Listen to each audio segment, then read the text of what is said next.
ఇక వాళ్ళు ఏమైనా మీటింగులు పెట్టుడు జై శ్రీరామనుడు, మీటింగులు పెట్టుడు జై శ్రీరామనుడు.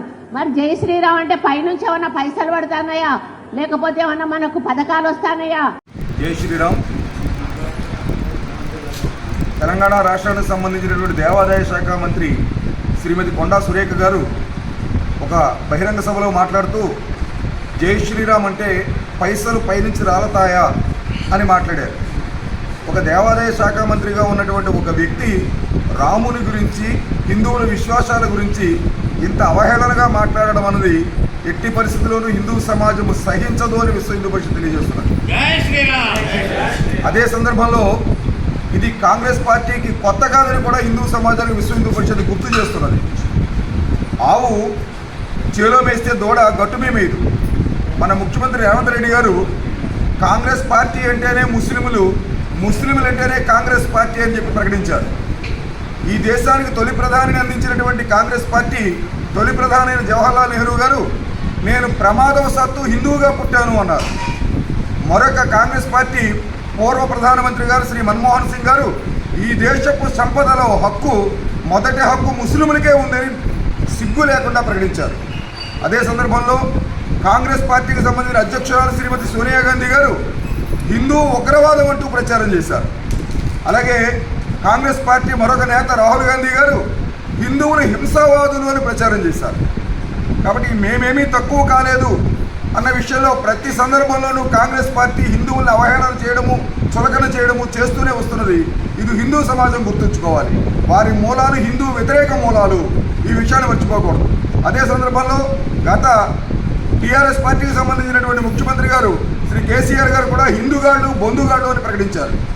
అదే సందర్భంలో మరొక యువనేత వారి బిడ్డ కేటీఆర్ గారు కూడా జై శ్రీరామ్ అంటే అన్నం దొరుకుతుందా అని అడిగారు.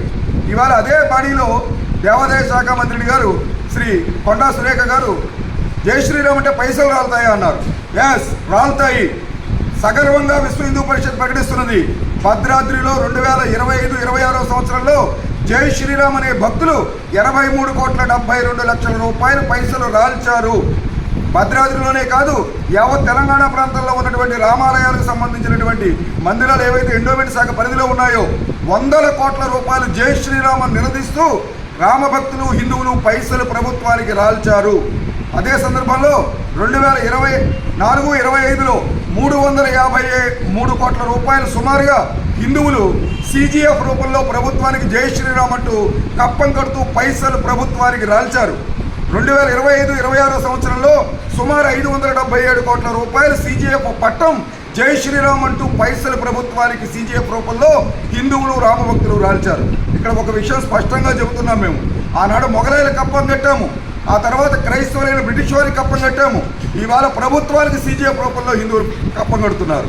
అమ్మా సురేఖ గారు, మీరు తిరిగే బొగ్గ కారు, మీకు వచ్చిన దేవాదాయ శాఖ మంత్రి పదవి, మీరు అనుభవించే ఏసీ రూములు, మీరు తీసుకునే జీతాలు హిందువులు జై శ్రీరామ్ అంటూ కడుతున్న కష్టం నుంచేనని గుర్తుంచుకోండి. ఎందుకు చెబుతున్నామంటే దేవాదాయ శాఖ అధికారులకు కూడా హిందువులు పెడుతున్న భిక్ష మీ జీతాలు. ప్రభుత్వం తన క్యాబినెట్లో ₹1 కూడా బడ్జెట్ కేటాయించిన శాఖ కేవలం దేవాదాయ శాఖ. హిందువులు తమ ప్రభుత్వంలో ఉన్నటువంటి ఆ శాఖని హిందువులే నడుపుతున్నారు. హిందువులే దానికి సంబంధించినటువంటి ఆదాయాన్ని పైసలు ఇస్తున్నారు. కాబట్టి జై శ్రీరామ్ అంటే మీ ప్రభుత్వానికి పైసలు రాలుతున్నాయి. ఈ విషయాలు గుర్తుంచుకుని నోటిని అదుపులో ఉంచుకుని దేవాదాయ శాఖ మంత్రిగా రాముడిని, హిందువుల్ని అవమానం చేసిన మీరు ఒక్క క్షణం కూడా పదవిలో ఉండడానికి అర్హులు కాదు. వెంటనే రాజీనామా చేయాలి. గౌరవ ముఖ్యమంత్రి గారు కూడా వెంటనే కొండా సురేఖ గారిని దేవాదాయ శాఖ మంత్రి పదవి నుంచి తప్పించండి. ఆ విధంగా జరగకపోతే విశ్వ హిందూ పరిషత్ రాష్ట్ర వ్యాప్త ఆందోళన చేస్తుందని ఈ సందర్భంగా హెచ్చరిస్తున్నాం. జై శ్రీరామ్.